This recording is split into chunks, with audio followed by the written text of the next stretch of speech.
தோழர்களே, 1955ஆம் ஆண்டு இந்திய அரசு இந்த தீண்டாமை ஒழிப்பு சட்டம் ஒன்று உருவாக்கியது.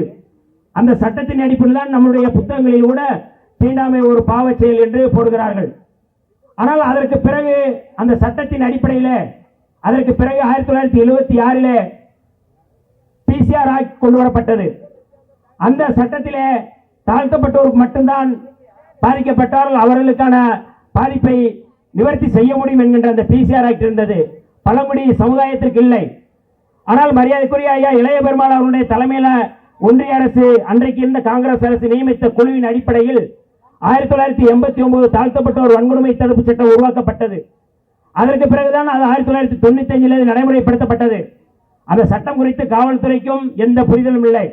ஆனால் அன்றைக்கே நம்முடைய தலைவர் உள்ளிட்ட பலர் இந்த சட்டம் எப்படி நடைமுறைப்படுத்த வேண்டும் என்கின்ற கோரிக்கையை முன்வைத்தார்கள்.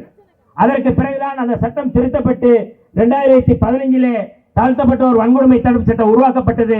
அந்த சட்டத்திற்கு முன்பு இருந்த அந்த தாழ்த்தப்பட்டோர் வன்கொடுமை தடுப்பு சட்டம் 89 ஒரு 80 வகையான தீண்டாமை பிரிவுகளை வரையறுக்கின்றது.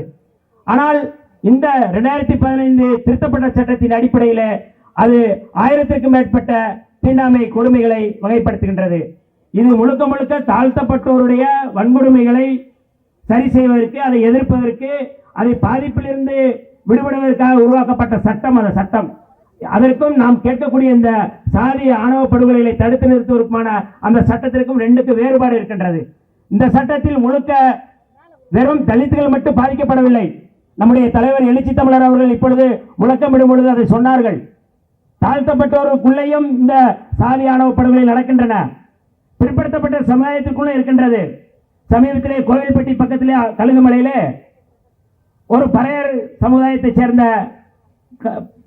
பல்லர் சமுதாயத்தை சேர்ந்தவர் கல்யாணம் முடிக்கும் பொழுது பல்லர்கள் சேர்ந்து பறையரை படுகொலை செய்து விட்டார்கள். ஆனால் அது இந்த தாழ்த்தப்பட்டோர் வன்கொடுமை தடுப்பு சட்டத்தில் இந்த SC/ST ஆக்கி வராது. அதே போல பிற்படுத்தப்பட்டவர்களுக்குள்ளேயும் அது நடக்கின்றது. வன்னியர் சமுதாயத்தை சேர்ந்த கவுண்டர் சமுதாயத்தை சேர்ந்தவர்கள் திருமணம் செய்யும் பொழுது அங்கே படுகொலை நடக்குது. இப்பொழுது சமீபத்திலே தென்காசியிலே கோனார் சமுதாயத்தை சேர்ந்தவர் அங்கே இருக்கின்ற முக்குளத்தூர் சமுதாயத்தை சேர்ந்த ஒரு பொண்ணை காதலித்ததற்காக அங்கேயும் வெட்டி போட்டிருக்கிறார்கள். இது ஒட்டுமொத்தமான இந்த மானுட சமுதாயத்தின் பாதுகாப்புக்காக, இன்னமும் குறிப்பாக காதலிக்கின்ற இந்த இளைஞர்களுக்கு, காதல் திருமணம் செய்பவர்களுக்கு, சாதி மறுப்பு திருமணம் செய்பவர்களுக்கான ஒரு பாதுகாப்பை சட்டப்பூர்வமாக வழங்க வேண்டும். தாழ்த்தப்பட்டவர்களுக்குள்ளேயும் இந்த படுகொலை நடக்குது, தாழ்த்தப்பட்டவர் அல்லாதவர்களுக்குள்ளேயும் இந்த படுகொலை நடக்குது. இது SC/ST பொருந்தாது என்கின்ற அடிப்படையில் தான் இந்த ஆணவ படுகொலைகளை தடுத்து நிறுத்துவதற்கு தனி சட்டம் வேண்டும் என்று நாம் கோரிக்கை வைக்கின்றோம். ஆனால் பெரியாரியம் பேசக்கூடியவர்களா இருக்கக்கூடியவர்கள், அம்பேத்கரியம் பேசக்கூடியவர்களா இருப்பவர்கள் கூட இந்த சட்டம் தேவையில்லை என்கின்ற அடிப்படையில் சொல்கிறார்கள். 1933 புரட்சியாளர் அம்பேத்கர் அவர்கள் இந்த சட்டத்தை திருத்த வேண்டும் என்று வெளிப்படையாக அவர்கள் கோரிக்கை வைத்தார்கள்.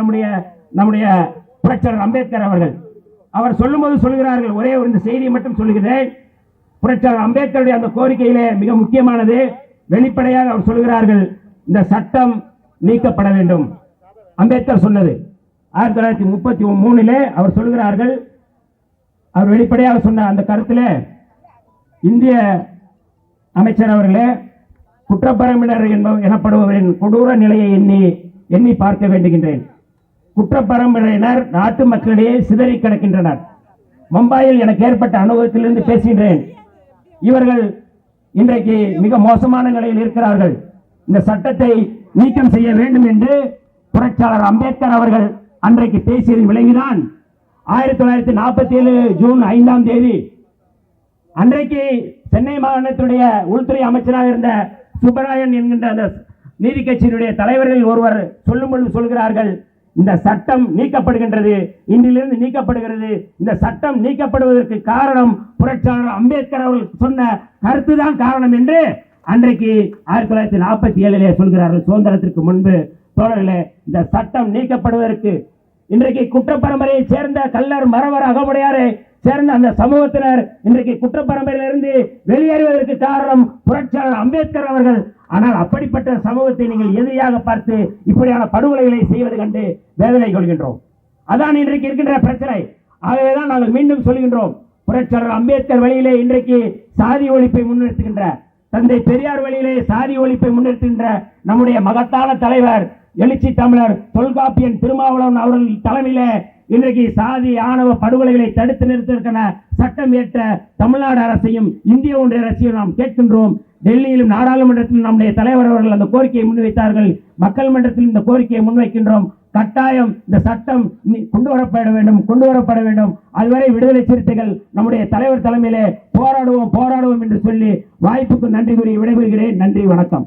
செய்திகளை உடனுக்குடன் தெரிந்து கொள்ள கீழ்கண்ட கேபிள் மற்றும் டிடிஎச் நெட்வொர்க்குகளில் எம்நாடு செய்தி தொலைக்காட்சியை காணுங்கள். பாதகம் செய்பவரை கண்டால் நாம் பயம் கொள்ளலாகாது பாப்பா. மோதி மிதித்து விடு பாப்பா, அவர் முகத்தில் உமிழ்ந்து விடு பாப்பா. அண்மை செய்திகளை உடனுக்குடன் தெரிந்து கொள்ள இணைந்திருங்கள் எம்நாடு தொலைக்காட்சியுடன்.